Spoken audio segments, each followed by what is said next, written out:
kind of talks about all these issues. But what we're going to talk today is on the very exciting area of sort of simulation driven product innovation. And so so kind of let me kind of sort of set the stage. So what happens is we work with customers. ANSYS works with customers in 5 verticals, and what we enable them to do through the power of simulation, right? Enable them to build really fantastic products. For example, in the automotive space, the first picture that is being shown, we are showing how we have worked with Volkswagen to help them build electric sports car. And essentially the concept was, before even testing out the sports car on a sports track, to do all the trade-offs of what size motor should you have, what kind of batteries should you have, what kind of acceleration, powertrain should you have, right? And making sure that you have got all the right elements so you can, and they were able to win the Pikes Peaks race. A sort of a phenomenal achievement, partnership with Volkswagen. The second one is talking about aerospace, defense, and it's showing what we have done with sort of electric autonomous airplanes. The third one is showing what we have done in the high tech space, working with Samsung in building sort of 5G handsets. And the last one is talking about our area of healthcare, where we have worked with companies like Medtronic to build pacemakers to save lives. So we have we are very, very fortunate to work across different verticals in what we call powering innovation that drives human achievement. So a little bit of sort of summary of ANSYS. We are a company of about 6,000 employees. We are 50 years old. We have revenue of about more than $2 billion. And we 100% focus on simulation. Simulation is all we do. And so in terms of, and I will kind of explain the whole broad picture of how products are designed, right? You start with the concept of a design, you implement it in a CAD tool such as PTC, Creo, or Autodesk, or Siemens NXCAD, and so on. And then you use simulation, and then essentially look at the output. And there's this things called a PLM, uh, uh, uh, product lifecycle management tools. And so there's a whole bunch of tools out there in order to help customers build products, but we work with all of them, right? We are like Switzerland. So kind of talking about our customers, as I said, we work with 5 verticals. So that in the automotive space, we work with the OEMs like, say, Tata Motors, or Ford, or GM, or BMW, and Daimler, and so on, right? As well as the tier one suppliers, that is the suppliers like Bosch or Continental, that make systems like braking systems or power steering and so on for the Volkswagens of the world. And then we work with the chip companies like Infineon and NXP that feed into the tier ones to go into the automotive, right? And so essentially the entire ecosystem from OEM to tier one to tier two, they are all using sort of ANSYS tools to simulate. And so this is kind of what I'm going to talk about in the world of what is called digital engineering. Same thing in the aerospace and defense area. We work with the top 2 OEMs, Boeing and Airbus, and then we also work with the tier ones, the engine companies, the GEs and the Rolls-Royce, and then the Honeywells that feed the controllers to the GE engines and so on. Again, our ANSYS simulation is used across the entire ecosystem, right? About these 10,000 companies that support Boeing in their development of airplanes. Same thing for the energy area. We work with the all the top energy companies, the Texaco and Chevron and so on, and also with the Schlumbergers and the uh, others, and then essentially bigger use of the entire ecosystem of energy. Same thing for high tech, which work with the top companies, AMD and Intel, and then sort of NVIDIA. Actually, we were announced at the NVIDIA's Jensen's GTC conference that he kind of talked about the partnership with ANSYS. So we work across the industry in the high tech area, and finally in the area of healthcare, right? All the pharma companies like Pfizer and others, and then Medtronic, the medical device companies. And then we have a lot of partnership with the cloud providers like Microsoft and Amazon and Google and so on, and all the CAD companies, like PTC and Autodesk and others. So we are part of an ecosystem and serve more than 15,000 customers, 15, across different verticals, including India, right? And so where sort of I wanted to kind of explain to you how important simulation is to all of you. I'm sure you are aware of it, but when you are thinking of a product like a cell phone, right? You start with a requirement that this cell phone has to work for 8 hours of charge, and it has to work with this kind of range, it has to work with this. And so based on it, you say, well, I need a 3G handset or a 4G handset. So you start with requirements, then you do a conceptual design, and then you do a preliminary design, and you say, okay, I'm going to use it with this, with a CAD tool, mechanical CAD tool, electrical CAD tool, whatever you do the design. And then you say, well, now that I have done the design, let me do simulation, right? To see if this is the right product or not, right? So I'll say a small phone, big phone, large phone, and we test out with different things. Now, before simulation, the way people used to do product innovation was with the preliminary design, doing a physical prototype, right? They actually built a cell phone in a lab or a car in a whatever, right? And then say, well, let me try with the car. And it was very expensive. No, this is not what I like. And so you have to redo it again. So the prior to simulation, people used to use hardware prototyping based innovation, right? Essentially, you build one prototype, you don't like it, you build another prototype, and you don't like it, and essentially in while you build airplanes, you you create a structure of an airplane wing, put it in a wind tunnel, do the test to see if the wing is going to lift or not.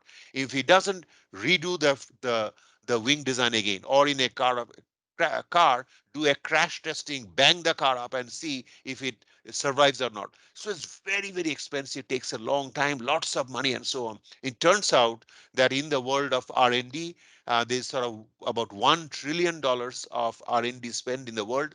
75% of the cost of R&D is in failure avoidance, right? With all this physical prototyping and so on. So what we are trying to do with the world of simulation is, let's do virtual prototyping. You don't have to build the product when you're prototyping.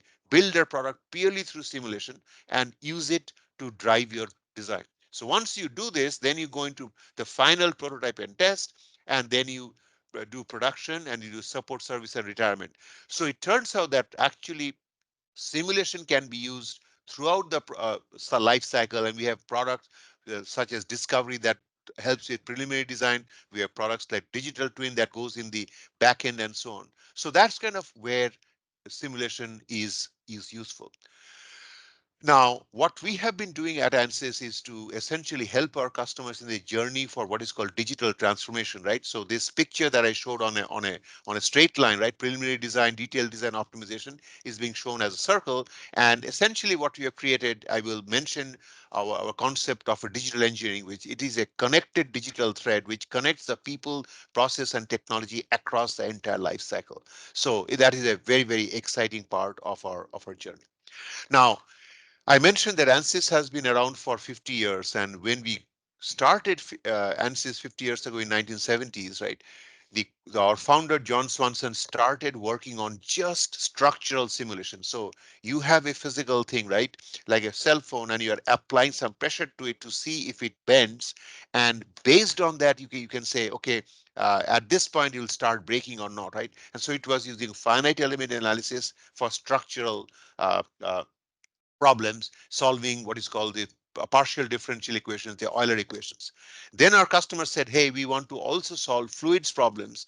And so that's now we have Stokes equations. And so we acquired the number one company out there called Fluent, and we brought that into ANSYS 4.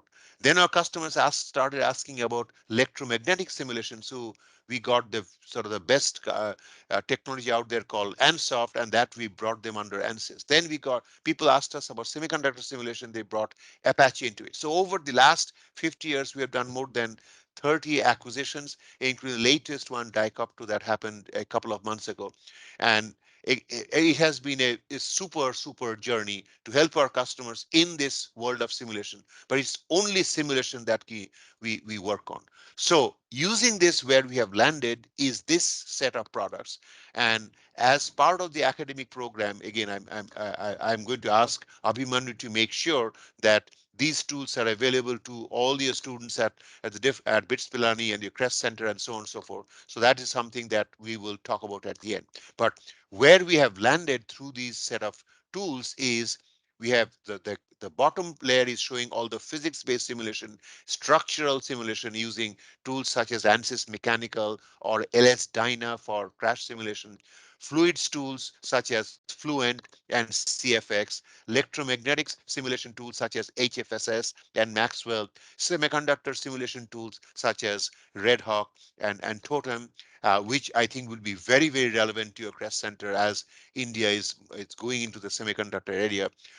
The world is going towards co-packaged optics, so we have a lot of optical simulation tools like Zmax and numerical and photonic simulation. So those are the physics-based simulation. On top of it, we have got a simulation platform for materials management and all kinds of optimization, process data management, multi-physics simulation, and then we have all this capability on digital twin. So these are we have about 65 products at ANSYS, right? And so our product groups, they are dealing with what is the future of each of these products. What kind of characteristics should I have in ANSYS Mechanical next year? What kind of characteristics should I have in Fluent next year, and so right? So that is what the product people are important. In my role as CTO, and I've been CTO for about 6 years, my role is to say, look beyond and say, what are the technologies that are going to drive the future of simulation, which is what this talk is about. So now I'm going to start talking about that thing. But before I do, I thought I'd just give you a flavor of what this simulation thing looks like, right? And so this is showing one of our tools called ANSYS Discovery.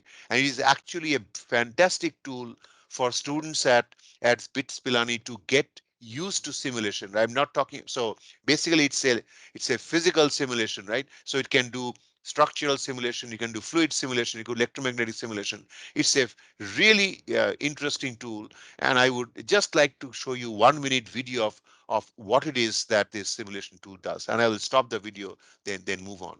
So what in this area, what you can do is you can actually look at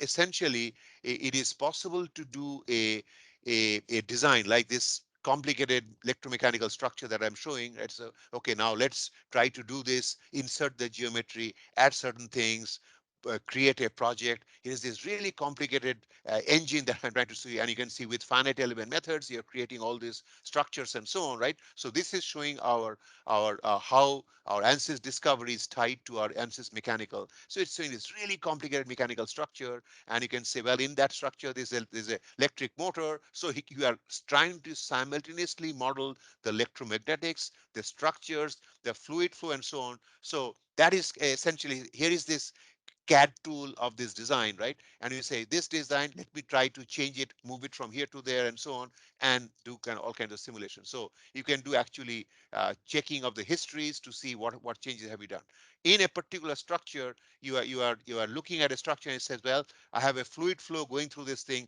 What if I made to change this to the left and so on? What is going to happen? So this is essentially what this tool does. So it's a really good, interesting tool for students to get to see how these physical things happens. And the entire thing is done in CAD through simulation, completely virtually. And once you are happy with the design, you're saying this is how the fluid flow is going through the parts. You are changing the design and making sure it works. So it's a wonderful way to excite students in the field of product innovation and simulation. So let me just pause the thing here and move on to the next slide. So so as I said, in my role as CTO, I'm looking at the future of simulation, right? What are the technical things that are needed in order to take simulation to the next level? So I have these 5 technical pillars, and each of these pillars I organize centers, technical centers of excellence at ANSYS. Among the 6,000 people at ANSYS, we have about 22,500 people who are R&D developers, and then we have another 1,000 people who are part of what we call application engineering. So collectively, we are talking of about 3 to 4,000 people who are interested in the technical aspects of what we do. And These are the five technical pillars. So in terms of research directions, right, if you start discussing research collaboration with BITS Pilani, these are the areas that we at ANSYS would be interested in. And I'll give you a sampling of the kinds of things that we are doing, right? So first thing, numerical methods, right? What we do at ANSYS, this is the core of ANSYS. We take partial differential equations like Euler equations, Navier-Stokes equations, Maxwell's equations, and those PDs, we solve them through numerical methods. We say, let's do it with finite element methods. Take a problem, break it up into 1,000 elements, solve those equations at each element, and then try to solve it across, right? That is at the core of what we do using finite element methods, finite volume methods, finite difference, time domain methods, and so on. And so we are doing a lot of futuristic work on the core solver methods. And then in the previous slide, I showed all the geometry and meshing, the CAD and so on. There's a lot of interplay between simulation and geometry and meshing. And we are looking at all kinds of things like IGA and so on, which I will kind of talk about. Then we do work on sort of geometric optimization, shape optimization, topology optimization, advanced analytics. And the real future cool thing is working on multi-physics simulation. So the work being that you can look at a single physics by itself, the fluids physics, or you can look at the electromagnetic physics or the structural physics. But our customers are interested in real simultaneous multi-physics solutions. So in the world of chips, right, you have one chip from NVIDIA, right? That GPU can generate 2,000 watts of power. You put that on a printed circuit board, that printed circuit board gets really hot and you have thermal expansion and you can sort of move things around and it can crack. So you have to do structure for the power simulation you do with sort of our semiconductor tools like Red Hawk, and then you have to do electromagnetic the structural simulation with ANSYS mechanical. And then you said I have to cool that chip, right? That printed circuit board. So I have to use water cooling or electric cooling. In fact, Jensen in his talk on Monday at GTC talked about this latest, biggest GPU-based thing called the Blackwell, and he said this large machine has to be liquid cooled, right? You take water in at a normal temperature, 32 degrees, and out comes like a jacuzzi, right? So what kind of liquid pipes do you need? What kind of fluid flow? That's through Fluent. And then suppose you have some electromagnetic interactions that are going on, you model that through HFSS. So essentially, that is the multi-physics simulation. Then you have to do things around multi-scale simulation, from sort of atomistic simulation to mesoscale to right. So a lot of work on numerical methods, and the holy grail of that is to look at how do you make your solvers more accurate, go faster, easy to use, and more robust. The second pillar is that of high performance computing. These solvers take a long time to run. And so how do you use sort of shared memory parallelism, message passing, GPUs, quantum computing, FPGA, and so on to speed things up? In fact, I have slides on each of them, right? Then the area of AI machine learning, that is a very, very hot area. Again, as I said on Monday, Jensen talked about the sort of how AI is going to change the world. And we at ANSYS are looking at the use of AI ML. In fact, yesterday at the Synopsys user group meeting, I was part of a panel talking about AI driven chip design. So very, very exciting area of work. And then we are taking all our solvers to go on the cloud. And so we are creating all these things called platforms and using a project called PyAnsys. And the last thing is digital engineering, right? This is really the future. This is where I will end my talk on. So in the next few minutes, let me take sort of 5 minutes per topic to get you a flavor. And this is what my talk was: future of simulation driven product innovation.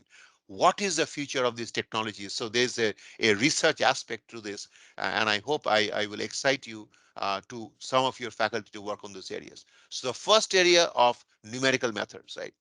So as I said, in our approach, we are solving partial differential equations, right, with finite element, finite volume methods. So we are doing, these are just 4 examples of the kinds of advances that we are doing. Let me start with the bottom right, right? So in our solvers, we typically, I mean, I'm sure you'll remember your Taylor series expansions, right? When you have a nonlinear equation, you approximate it as some function is equal to a constant plus some uh, alpha times x, some linear part, then some beta times x squared, which is a quadratic, and then you have gamma times x cube, which is the cubic, and so on and so forth. So the Taylor series essentially says if you keep on going to a large number of polynomials, right, you can really approximate that nonlinear function. Well, it turns out in most of our PDE solutions, numerical methods, we stop at second order. So constant x squared. We never do higher order.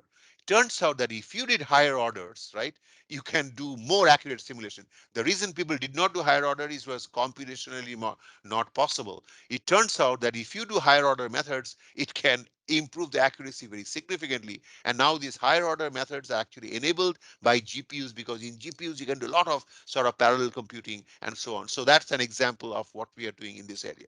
The top right is showing work on isogeometric analysis, IGA. The normal way of doing sort of CAD and simulation, you do CAD with a tool like PTC, Creo, or Autodesk, and then you do meshing using pre-processing using tools like Beta CAE or Altair's HyperMesh, and then you use simulation. And these different things take a long time to work. What we have done at ANSYS is to work with Professor Tom Hughes at Stanford and now UT Austin on IGA, isogeometric analysis, whereas you are doing direct geometric modeling and essentially in sort of allow the geometry modeling to deal with the simulation, and it just runs so much faster. So something that in FEA would take you 15 hours will run in half an hour. So we have a whole bunch of such technology, and I don't want to go into the gory details. We have work on adaptivity, on ICME, integrated computational materials engineering, and I think in India there's a lot of exciting work, especially in the area of chips and so on. That work is extremely important. And then the bottom part is showing our work on mesh fusion, which is this very interesting work, right, where you have a chip inside a printed circuit board, the printed circuit board inside a larger assembly, and that inside a car, and you want to do the whole electromagnetic simulation of the 5G signals in your cell phone inside the car and how it interacts with the rest of it. And we can do it with this technology called mesh fusion. So these are just samplings of the work, and this is the core of ANSYS. So very interesting, exciting work. And as I said, the holy grail of this is to make things go much faster, more accurate, easy to use, and robust. Now, the second area is that of high performance computing, and this is close to my roots. When I was in academia as a professor at the University of Illinois Northwestern, this is what I worked on. I used to work on sort of parallel computing applied to EDA.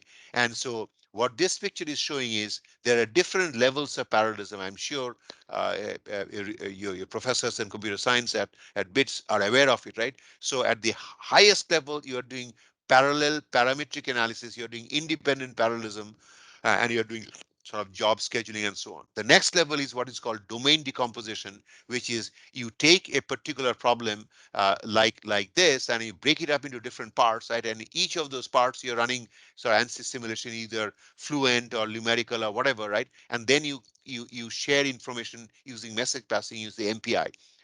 Then in a particular domain, one of the domains you're doing fine-grained parallelism, such as parallel tasks, parallel loops, using shared memory parallelism, using threads. And then the finest level, right, people are talking about the use of GPUs and so on. This is sort of the talk that Jensen gave on Monday, and we are doing all kinds of exciting work on the work of GPUs. So there are these different solvers like mechanical and fluent and HFSs and so on. And there's the different levels of parallelism. And what this next slide is showing is how each of the solvers we have been able to leverage all forms of parallelism and get tremendous speedups. For example, in Fluent, here is a fluid flow or through an engine, right? And this the fluid is going through here, etc. It's very computation intensive. It may take 10,000 hours to run on a normal workstation. And what we do is break it up into regions, like with domain decomposition. Each of the regions we are putting on a certain processor. We're doing message passing across, and then within each region domain, we are using shared memory, and within that we're using GPUs. So with that, this thing is getting speed ups of like 200,000 cores getting scalable speedups. This is, I mean, it is sort of unheard of in the area of CFD. This kind of parallelism is very hard to get. Similar stuff we have done in mechanical, which is a implicit code, is very, very hard to parallelize, but we are able to show speed ups. Same thing for LS-DYNA for crash, similar things for HFSS. So there's parallelism across all our solvers. This was the old work. The newest work is now we have these things called GPUs, right? The NVIDIA Blackwell GPU that was mentioned, right? These fine-grained parallelism, and you can have like 1,000 cores or 2,000 cores using languages like CUDA and so on. So we have got a tool called ANSYS Discovery. This is the video that I showed you, which is a GPU native, massively parallel way to write simulation for different solvers, for mechanical, for structures, for fluids, and so on. So that's fantastic, but it runs on only a single GPU. What we have done recently is to take that core solver and make it run on multiple GPUs, right, for fluids. And this is showing how we have gone from 1, 2, 4, 8 GPUs. And the reason for this is when you are doing this work on a GPU, right, when the problem size fits within a GPU, the GPU has a memory of maybe 32 gigabytes. If it fits within the GPU, it runs beautifully. But when it doesn't, well, you have a problem. And so with multi GPU, essentially you give me any large problem, I'll break it up into different parts so that it fits in that 32 gigabytes of memory, and then it can scale beautifully. So these are some examples of what we have done in multi GPU part, right? So that's the second pillar. The third pillar is that of AI machine learning. And this is something that I have been personally driving at ANSYS in the last 6 years as CTO, right? So the work on AI, again, as I'm sure you're reading, right, this chat GPT kind of technology has been changing the world. So people have been using AI in all kinds of fields, like, oh, for so recommendation engines for this, for virtual chatbots and so on. And 6 years ago, we said, what's the application of AI on simulation? So we kind of came up with this broad methodology. And again, I would be delighted to work with your professors on the topic of AIML and simulation. And so the first method is what is called top down. The three columns are talking about how do you make simulation go faster. And the last column is how do you make simulation go easier to use.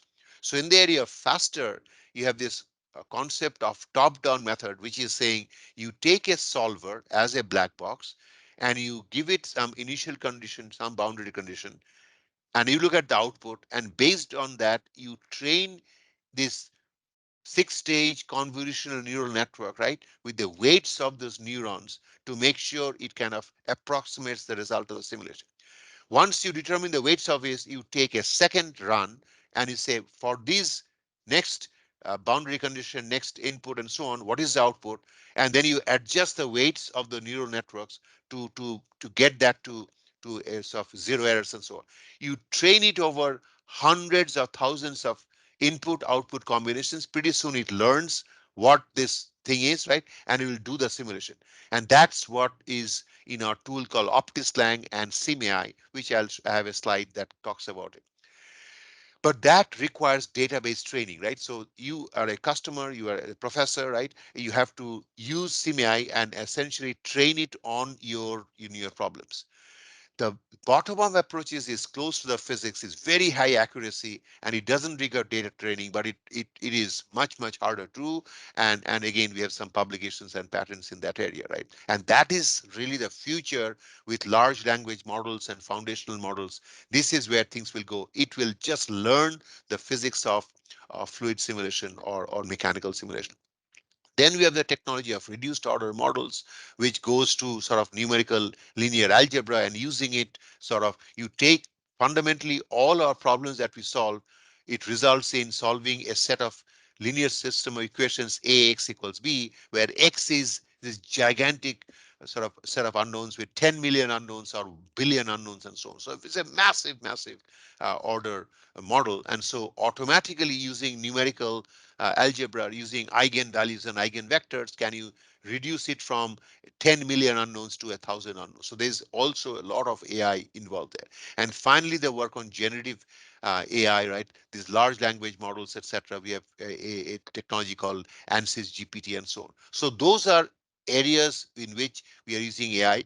Obviously, I don't have time to go into them in detail. I just give you a quick sort of overview of how we are embracing these areas. So we were in the city office, we were working on the area of sort of AI, ML, and simulation, working with the different businesses. This January, we came up with ANSYS AI, our new approach to sort of simulation. And the first one talks about SimAI, which is a cloud-based platform that can be is independent of any physics, and you can run those sort of simulations. You can train it based on any of the solvers.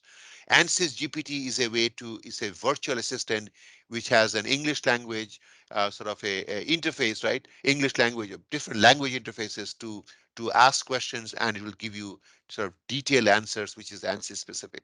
And there is sort of ANSYS AI Plus across all kinds of tools. So let me give you a flavor of what's involved in SimAI, what's involved with GPT.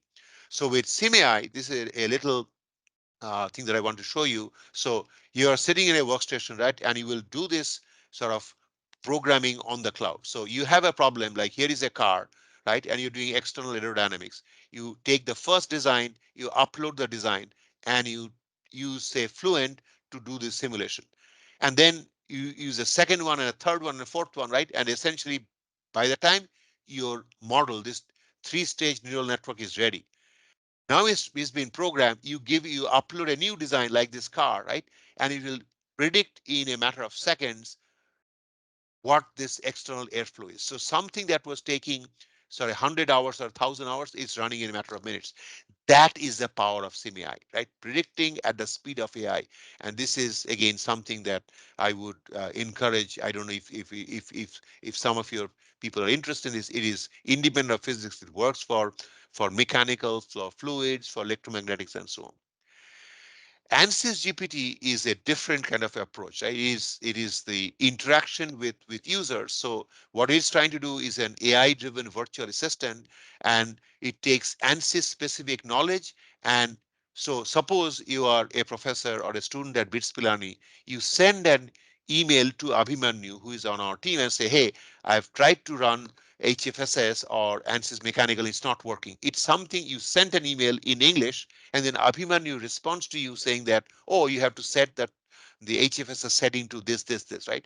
Oh, it didn't work. I have to do it here. So all those tens of thousands, hundreds of thousands of inputs that came in from customers and the responses from ANSYS is what is in the intelligence of our assistant, right? And we have programmed that in using GPT. Essentially, it works with the OpenAI version of Microsoft Copilot. And using this, we have been able to generate an AI-driven virtual assistant with ANSYS specific knowledge. It's really cool technology, and it works across different languages. It works with English, French. So it can ask a question in English, it'll respond in French or in Hindi or whatever. It's a kind of cool thing. The last thing is, as I said, ANSYS AI Plus across the different solvers that I showed in the second slide, right? We are having AI features like for Granta MI, predicting process parameters for materials property goals, or fluids like machine learning based tuning of Gecko models. So across our solvers, we have all kinds of very interesting AI things. So the summary is we have got SimAI for cloud-based sort of speeding up of things for all solvers. And then we have got ANSYS GPT and all this AI plus across different solvers. So that's the second, third pillar. Fourth pillar, and I'm sort of wrapping up my thing, right, is on the cloud. Now, I've just one slide, but it's actually a very interesting slide. So our customers are saying that, look, these solvers take such a long time, right? And I want to, it doesn't run fast enough on a workstation. So what people do is they'll take an HPC cluster, right? Those high performance computing cluster having 100 processors or 1,000 processors on site, right? I'm sure you have got HPC machines at BITS Pilani, right? And you run it on that machine, and it runs faster, right? I showed you how much speed up you get. The difficulty of in you acquiring your own cluster is you may buy the best Cray supercomputer at BITS Pilani today, right? And it has the best uh, Intel processors, the AMD GPUs or whatever, etc. But next year it will no longer be the fastest machine because there'll be the Granite Rapids, the Sapphire Rapids, or whatever, and it'll have the latest GPUs. You may be using the A100 GPU from NVIDIA in your thing, right? And then the H100 came out with Grace Hopper, and then this Monday they announced the Blackwell, the B200, right? So you will never be able to keep up with the latest hardware, which is the job of the cloud service provider. So AWS, Azure, Microsoft, Google, Oracle. It is their job to keep the latest hardware around. And so what we are doing is, can we take our solvers and make them run seamlessly on the cloud? And so the top two are showing we have a thing where you can bring your own license, right? Using VDI and HPC workloads to run your solvers, your licenses on the cloud. And that top right is showing how we are doing a literally a cloud native version using software as a service, a SaaS version. Every one of our solvers will run as a SaaS and you will pay for it as you go. So they are very cool technologies and we are exploring both areas. In fact, I was at a Synopsys user group meeting yesterday and they're also taking a similar approach, sort of a cloud service, cloud enabled and cloud native. The bigger picture here in the bottom is actually why I want to talk to you about, right? So what we have done with this is this very exciting project on PyAnsys, which takes all these solvers like ANSYS Mechanical, MAPDL, or Fluent, or HFS and so on, and provides a Python interface to the solvers. And once you do this, so suppose you have some students at BITS Pilani, right? You say, hey, I want to write an application that will use ANSYS Mechanical interacting with Fluent, interacting with Zmax as a tool, right? It is possible for you to develop an entire application as a workflow with ANSYS solvers in the backend. And this is the project called PyAnsys. And this is sort of the big vision of what we call pervasive insights at ANSYS, that today ANSYS simulation is limited to only 5% of the engineers in any typical company.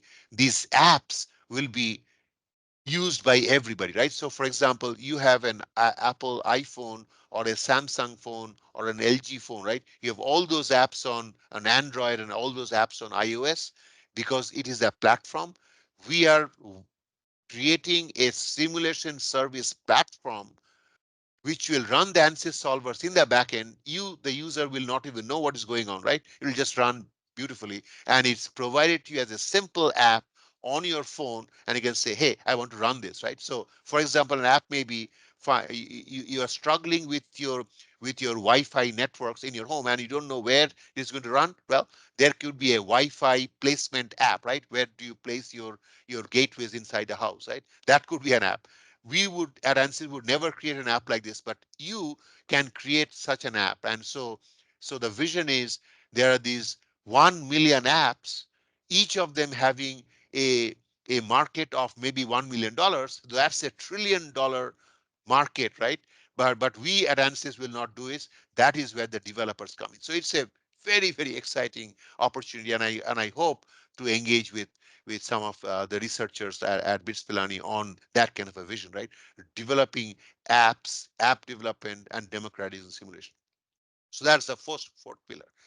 The final pillar is that of digital engineering, and I will wrap up. And what this is saying is that when you're building a large, complicated airplane, like for the Airbus A380, right, or the most complicated automobile from BMW or Mercedes, right, you typically start with a requirement, and then you have engineers, right? So they will hire mechanical engineers from the mechanical engineering department of BITS Pilani, and they're sitting in the mechanical engineering area. Then you have some electrical engineers from BITS Pilani who are sitting in the electrical engineering department. And then you have some computer scientists working in the software part of this Tata Motors car or whatever, right? So the current state is you have different departments in a large organization, right? Some of them are responsible for requirements, some for design, some for engineering, some for testing, and so on. And the way they collaborate is through hey, Abhimanyu, I have this thing. I'm email you this file, right? Or through a phone or a chat or whatever, right? It's a complete mess, complete spaghetti. The future that we are working on is that all of those different departments, right, will have a shared view of the design, right? And this design can be on premise or on the cloud. But you start with a requirement, and so something that happens oftentimes is when you're doing the design, you are looking at the perfect characteristic of steel. The tensile strength of steel is this, right? And this structure will support it. When that thing is actually being built, The guy who's in the factory says, oh, I cannot, I was looking for steel, but I didn't find steel, so they just use aluminum, for example, right? So in the manufacturing step, you have used aluminum. The designer thought it was steel, and then the whole bridge falls apart, right? And so the idea is that here, if I designed it with the requirement of steel, and in the actual engineering manufacturing use aluminum, it will immediately go here and it will flag it with this sort of single authority set of truth. No, you cannot do this, it's going to fail. So this is sort of the future that we are working on, right? This completely a model based design, collaborative, agile, and so on. So in the software world, people do continuous development, DevOps approaches. We are taking the same agile method and applying to the world of hardware, software, co-design. So with that, again, taking the same picture that I started in the beginning, right? Start with requirements, conceptual design, preliminary design in a real world, right? When you're designing a Tesla car, right? That Tesla car has 100 million lines of software in the car to drive different parts, the brakes, the steering, the windows and the engines and so on, right? So you have to look at the physical product development and the electronic hardware development and the embedded software development. And these things typically happen in independent things, right? That's the current state. What we are working on is this vision that you start with this, you will have a system architecture modeling language called SAM. And the physical product, if you have mechanical parts, fluids parts, they will all kind of work multi-physics simulation. And then you have the electronics and semiconductor simulation, and then you have the embedded software. So essentially what we have done is tying all those things together. This is the future state. And with that, our digital engineering vision, you start with a requirement, right? And you develop a system architecture, and you say, this is the part that will be done in hardware, and this is the part that will be in software, and the two things will kind of work together. Again, these details, if you're interested, Abhiman, you can go into and organize a workshop on this area. But this is super, super, super interesting. So that's kind of the fifth part of my pillar. And so with that, where we are saying is we're going to redefine simulation, right? We'll take our simulation products with this PyAnsys platform that we are creating that will run on the cloud on AWS or Microsoft. This is how we will be able to change the world of product development. So that's sort of my research presentation. I wanted to spend just 5 minutes on our academic program. Since you are BITS Pilani, I'm sure you'll be interested in it, and then Abhimanyu can sort of work with you. So our academic program, again, that reports to, there's something that I am the executive sponsor of, right? So we are working with different universities, right? We are working with more than 1,000 universities on education resources, on curriculum integration, right? So you have a course at BITS Pilani on mechanical design, right? And you want to use, your students want to use, say, say ANSYS Mechanical. We'll create an education resource for you to integrate in your curriculum, or in your CREST center for research usage. Here is some tools you want to use Red Hawk or Totem or whatever, you can use our tools, right? We support a bunch of student teams as they're going in their journey of learning new things in the area of product innovation. And essentially we have all this academic program. I mean, our tools are actually quite expensive. We have deeply discounted versions of our tools for academia, right? So that's kind of what we are, and the question is, why are we doing this? Well, we are trying to nurture the next generation of ANSYS customers, right? So when this student graduates from BITS Pilani, they go and work for Tata Motors, right? They're using the ANSYS tools as part of the education, right? This is kind of how we are trying to change it. So where we have landed with the ANSYS academic program is we have working with about 3,000 universities in 86 countries. We have supported more than 1,000 student team partners. This is actually a team in India that we are highlighting, right? Where we have worked and they have worked on this really crazy, interesting sort of a fluids kind of a problem. And then we are working on the right hand side on different education resources. We have more than 266 ANSYS education resources. How do you teach sort of basics of safety simulation and then so on? We have all these, there are student versions of our tools, right? A student can download the software for free, right? There's 1 million downloads that happened of our student tools and so on. So lots of exciting work and which Abhimanyu can kind of work with. But I asked Abhimanyu, so this is the global view, right? I asked him, hey, what are we doing in India? So this is kind of what kind of he shared, that in India we have a lot of, again, the same things that we are doing at this level, right? We are working with Indian universities like the BITS Pilanis and the IITs and the IIS and so on curriculum development, on electrification courses, on healthcare courses, on 5G courses, and so on. And we participate in a lot of activities like the SAE India conference, the aerothons, the different centers of excellence, fellowship programs, research collaboration, and so on. Just wanted to make sure you're aware of what is going on. And then we started this year a funded curriculum program.